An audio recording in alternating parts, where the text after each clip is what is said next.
పశ్చిమ గోదావరి జిల్లా పేరుపాలెం బీచ్లో అంతర్జాతీయ తీర ప్రాంతం శుభ్రతా దినోత్సవం పురస్కరించుకొని స్వచ్ఛ భారత్ నిర్వహించారు. బీచ్ పొడవునా తాటి చెట్లు నాటారు.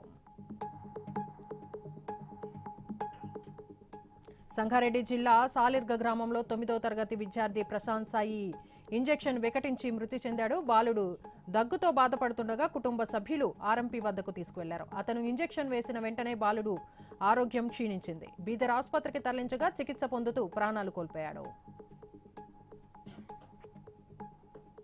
సిద్దిపేట జిల్లా నర్మెట్టలో నిర్మిస్తున్న oil palm factory trial run పనులను మంత్రి తుమ్మల నాగేశ్వరరావు పర్యవేక్షించారు. ట్రయల్ రన్ విజయవంతం అయిందన్నారు. త్వరలో సీఎం రేవంత్ రెడ్డి ప్రారంభించనున్నట్లు తుమ్మల తెలిపారు. ప్రతి ఒక్కరూ చెట్లను పెంచి దత్తత తీసుకోవాలని, వీలు కాని వారు టెర్రస్ గార్డెన్ను ప్రోత్సహించాలని విజయనగరం జిల్లా కలెక్టర్ రామసుందర్ రెడ్డి సూచించారు. చెట్లు నరికితే కాలుష్యం పెరుగుతుందని, పచ్చదనం పెంపొందించకపోతే భవిష్యత్తు తరాలు తీవ్ర సమస్యలు ఎదుర్కోవాల్సి వస్తుందని హెచ్చరించారు.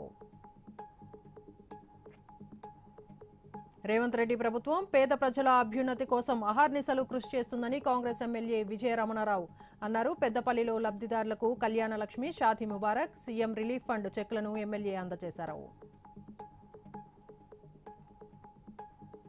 అనంతపురం జిల్లా గుంతకల్లులో వైద్య ఆరోగ్య శాఖ ఆధ్వర్యంలో లింగ వివక్ష నిర్మూలనపై అవగాహన నిర్వహించారు. నేటి ఆడపిల్లలే రేపటి తల్లి అని గుర్తు చేశారు. అమ్మాయిలను వద్దనుకుంటే అమ్మలేని అనాథగా సమాజం మారిపోతుందని హెచ్చరించారు.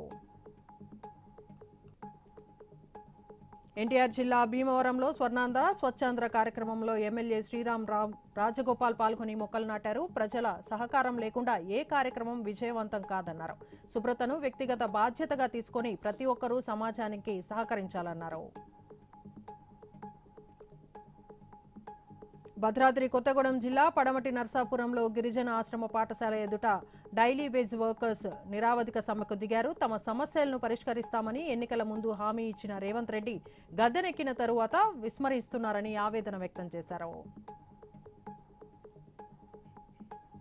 ఎన్టీఆర్ జిల్లా కొండపల్లి పవిత్ర సంగమం వద్ద జిల్లా స్థాయి స్కేటింగ్ పోటీలను మున్సిపల్ చైర్మన్ చిట్టిబాబు ప్రారంభించారు. ఈ పోటీల్లో ప్రతిభ కనపరిచిన క్రీడాకారులు రాష్ట్ర స్థాయిలో పాల్గొంటారని నిర్వాహకులు తెలిపారు. తూర్పుగోదావరి జిల్లా పాలమూరులో స్వర్ణాంధ్ర స్వచ్ఛాంధ్ర కార్యక్రమం నిర్వహించారు. కూటమి నాయకులు అధికారులతో కలిసి మొక్కలు నాటారు. పరిసరాలను శుభ్రంగా ఉంచుకోవాలని, పర్యావరణ పరిరక్షించాలని ప్రతిజ్ఞ చేశారు. ఇక ఇవి